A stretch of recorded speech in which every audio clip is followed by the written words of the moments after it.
This is the really condensed version of how I became the first non-signed artist on iTunes.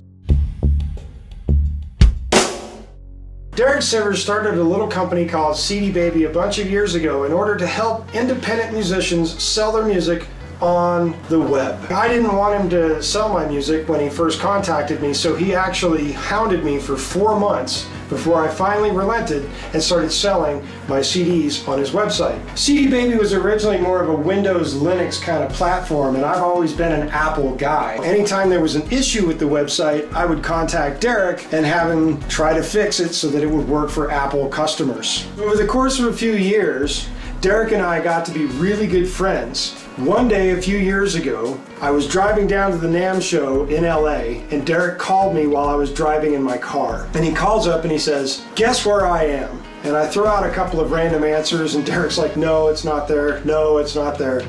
And eventually he tells me that it's Cupertino and he's about to meet Steve Jobs at Apple. So I'm like, fuck you!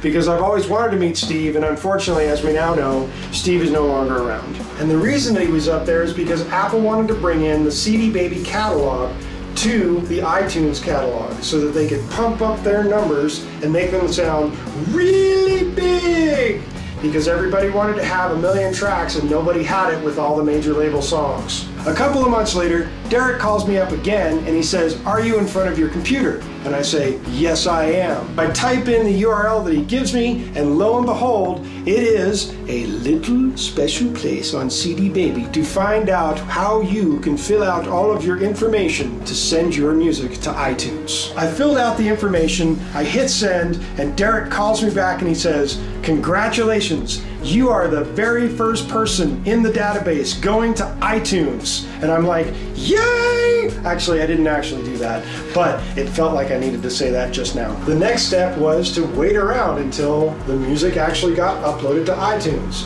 Unfortunately, Apple was dragging their feet, and Derek was having problems with a guy by the name of Moses Avalon, who was creating all kinds of trouble. A couple of months later, Derek calls me up again, and he says, "I'm thinking I want to dump the whole digital distribution thing because all I ever wanted to do was sell CDs." And I'm like, "Derek, you don't want to do that, dude. Digital distribution is the future!" The decision was made to stick with the digital distribution. Derek decided that it would be a wise idea to return everybody's money. In the end, what ended up happening was Derek returned everybody's money. People still got to go to iTunes through CD Baby, and I ended up being the very first person in the database to go to iTunes. And that is how you are now able to get on iTunes thanks to a guy like me.